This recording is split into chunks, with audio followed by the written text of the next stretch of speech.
For more news and trending updates, subscribe to Connect Gujarat, press the bell icon to never miss an exclusive from us. લોકસભાની ચૂંટણી માટે form ભરવાનો આવતીકાલે અંતિમ દિવસ છે, ત્યારે કોંગ્રેસના રાજકોટ લોકસભા માટેના ઉમેદવાર લલિત કગથરાએ આજરોજ વહેલી સવારે સ્વામિનારાયણ ગુરુકુળ અને ત્યારબાદ બાલાજીના દર્શન કર્યા હતા. તો ત્યારબાદ તેઓ મોરબીના શરનાળા ગામે પહોંચ્યા હતા, જ્યાં તેમણે શક્તિ માતાજીના દર્શન કર્યા હતા. જે બાદ તેઓ ગાડીઓના કાફલા સાથે રાજકોટ સભા સ્થળે પહોંચ્યા હતા, જ્યાં તેઓ સભામાં આવેલ એક મતદારોને મળ્યા હતા. તો સભા યોજ્યા બાદ કલેક્ટરને પોતાનું ઉમેદવારી ફોર્મ પણ આપ્યું હતું. આ તકે કનેક્ટ ગુજરાત સાથેની વાતચીતમાં લલિત કગથરાએ કહ્યું હતું કે મોદી સરકાર દ્વારા લેવામાં આવેલ નોટબંધી જીએસટીના નિર્ણયોથી પ્રજા દુઃખી છે, ત્યારે આગામી દિવસોમાં હું સમાજના દરેક તબક્કાનો પ્રતિનિધિ બનીશ.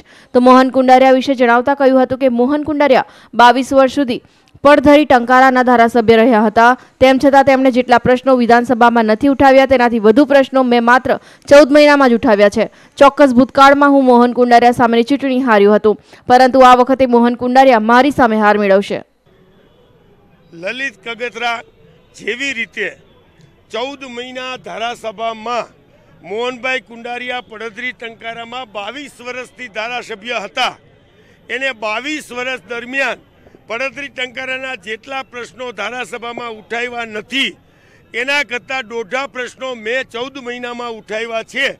તો આવી જ રીતે હું રાજકોટ સંસદીય મત વિસ્તારના તમામ પ્રશ્નો માટે સંસદમાં લડતો રહીશ. હવે તો ખેડૂતો એમ કહે છે કે અમારો અવાજ લલિતભાઈ હવે દિલ્હીમાં, યુવાનો પણ એમ કહે છે કે અમારો અવાજ હવે દિલ્હીમાં, બેકાર લોકો પણ એમ કહે છે કે અમારો અવાજ હવે દિલ્હીમાં, અને ગરીબ માણસ, નાના ઉદ્યોગકારો, નાના વેપારીઓ તમામને એમ થાય છે કે અમારો એવો પ્રતિનિધિ અહીંયા જોઈએ છે દિલ્હીમાં કે જે લડે. અમે ઊંચી આંગળી કરવા નથી મોકલતા, અમે અહીંયા જઈને અમારા પ્રશ્નોની જ રજૂઆત, સચોટ રજૂઆત કરે એવા ઉમેદવારને આ લોકો ચૂંટવાના છે. એવી રાજકોટની તમામ પ્રજાને મોઢા ઉપરનો ભાવ હું જોઈ રહ્યો છું.